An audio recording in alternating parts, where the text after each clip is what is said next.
नमस्कार, आम्ही किचन लवर्समध्ये आपल्या सर्वांचं स्वागत आहे। तर आज आपण बनवणार आहे बिर्याणी आणि त्याच्यासाठी मी हे कांदा आणि टोमॅटो कापून घेतलेले आहेत। तर बिर्याणीसाठी लागणारं हे सर्व सामान आहे जे कमीत कमी वापरमध्ये आपण बिर्याणी बनवणार आहे।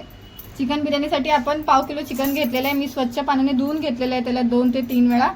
आता त्याच्यासाठी मॅरिनेट करण्यासाठी आपण त्याला दही, अद्रक लसूण पेस्ट आणि घरचा मसाला लावून घेतलेला आहे। 1/2 किलो चिकनसाठी मी 1 ग्लास तांदूळ घेतलेला आहे, बासमती तांदूळ आहे अक्कावाला। त्याला स्वच्छ पाण्याने मी धुवून घेते।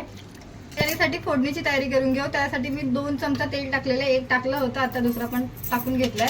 तेल चांगलं गरम करून घ्यायचं एकदम कडकडून। तेल चांगलं गरम झालेलं आहे आपलं।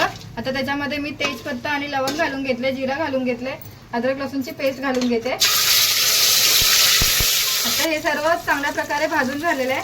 मी याच्यामध्ये 3 ते 4 उभे कांदे कापून घेतले होते ते घालते आणि 3 टोमॅटो कापून घेतले होते ते घालते।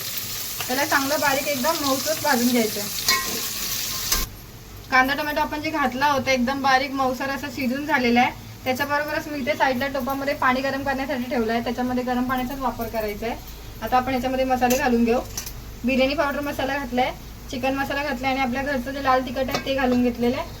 चवीनुसार मीठ घाला, मीठ कमीच घालायचं आहे कारण आपण चिकनमध्ये ऑलरेडी मीठ टाकलेलं आहे। आपला मसाला सर्व मिक्स झालेला आहे, एकदम बघा तेल सुटत आहे कसं। आता आपण ह्याच्यामध्ये जे चिकन मॅरिनेट करून घेतलं होतं ते घालून घेऊया, सर्व व्यवस्थितपणे सर्व घालून आता सर्व एकत्र मिक्स करायचं, त्याला चांगलं एकजीव करून घ्यायचं आहे।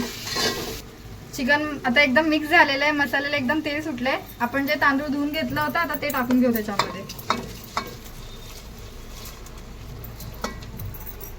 आता एकत्र असं मस्त मिक्स करून घेऊ आपण। मग त्याच्यानंतर आपल्याला गरम पाणी जे आपण करून घेतलेलं आहे ते टाकून घ्यायचं आहे याच्यामध्ये। आपलं चांगलं सर्व मिक्स करून घेतलेलं आहे। आता आपण ह्याच्यामध्ये जे गरम पाणी करून घेतलं होतं ते आपण आपल्या अंदाजानुसार घालू शकतो। तर अशाच प्रकारे आपली ही झटपट अशी चिकन बिर्याणी तयार झालेली आहे।